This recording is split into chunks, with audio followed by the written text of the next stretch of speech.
présenter un vœu qui, j'espère, devrait faire l'unanimité, évidemment. Alors, la ville d'Échirolles subit de plein fouet, depuis de nombreuses années, un niveau de délinquance important qui porte gravement atteinte à son image et à son cadre de vie. La municipalité a tenté de mettre en œuvre des politiques de lutte contre la délinquance sans réel succès. Elle a par ailleurs augmenté les effectifs de policiers municipaux, installé une cinquantaine de caméras de vidéosurveillance et surtout à travers des nombreuses politiques de prévention coûteuses et très inefficaces. Rodéo sauvage, cambriolage, agressions physiques, feux de voiture, attaques contre les forces de l'ordre, les sapeurs-pompiers, les services municipaux, utilisation de mortiers d'artifice, trafic de drogue, meurtres, enlèvements, etc.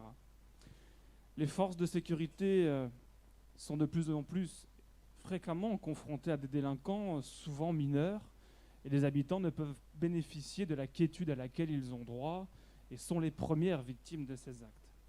Les drames successifs faisant régulièrement la une des médias nationaux et locaux méritent donc une réponse à la hauteur.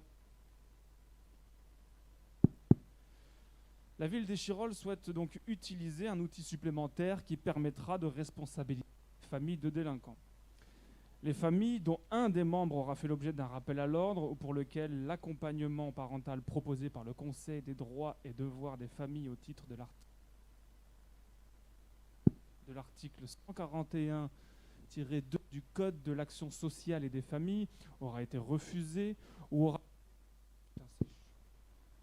aura fait l'objet d'un jugement définitif suite à une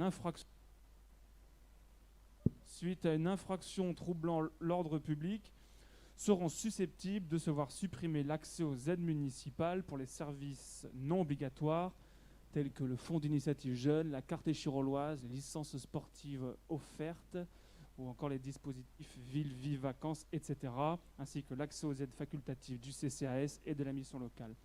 Donc, sur proposition du groupe RN Échirolles, le conseil municipal d'Échirolles décide de suspendre l'accès aux aides municipales et du CCAS aux personnes décrites précédemment, ainsi qu'à la famille directe de ces dernières.